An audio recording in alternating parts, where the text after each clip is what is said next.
Live animals পালন করি, তাদের মাঝে মাঝে এমন এমন কিছু সিচুয়েশন ফেস করতে হয়, ওগুলো দেখলে আসলে কোনোভাবে নিজেকে বোঝানো যায় না বা নিজের মনটাকে ভালো করা যায় না। মানে কালকেও পাখিটা একদম সুস্থ ছিল, বাট যেটা হয়েছে এই যে উপর থেকে দেখেন পাখিগুলোর উপরে একদম কামড়ানো। আমার এই রুমে মনে হয় মানে কিছু ইঁদুর হয়েছে, এই ইঁদুরগুলো গিয়ে যেটা করছে এই বাচ্চাগুলো মেরে ফেলছে। এখানে 3টা বাচ্চা হয়েছিল, একটা বাচ্চা ছোট ছিল, ওইটা মানে পুরোটাই খেয়ে ফেলছে। আর 2টা আমার বাচ্চাকে দেখেন উপর থেকে একদম মেরে ফেলছে, মানে কামড়া একদম মেরে ফেলছে। তার পেটে কিন্তু একদম থলি ভরা খাবার ছিল, বাট একদম সুস্থ পাখি। এই বাচ্চাগুলো মূলত আমার এই পাখিগুলো ছিল। আর আমি যেটা যেটা সন্দেহ করছি এটাই হয়েছে যে আসলে ইঁদুরগুলোই ওদেরকে মারছে। দেখেন মাথার দিক দিয়ে খেয়ে ফেলছে, এখানে এদিক দিয়ে খেয়ে ফেলছে।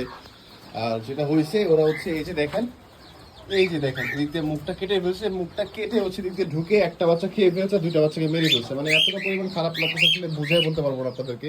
কারণ আমার শখের পাখি এগুলো আমার। আর নতুন বেচ মানে বেবি হয়েছিল এখানে, আর বেবিগুলো একদম সুস্থ হয়েছে, বাট কপালে ছিল না আর কি। যাই হোক, সবাই আমার জন্য আপনি একটু দোয়া করবেন যেন আমার এই নিউজগুলো ভালো থাকে। আর আপনারা যারা হচ্ছে নিউজ কিপিং করেন তারা অবশ্যই অলওয়েজ চেক করবেন যে কোনো ধরনের দুর্ঘটনা থেকে আগে যেন আপনারা সেফ থাকতে পারেন, মানে পারেন আর কি। এইভাবে অলওয়েজ ট্রাই করবেন যে আপনাদের এই নিউজগুলো রাখার জন্য আর কি। আসলে আমি কথা বলতে পারতেছি না এখন, কোনোভাবে ভালো লাগতেছে না। যাই হোক, সবাই আমার জন্য দোয়া করবেন।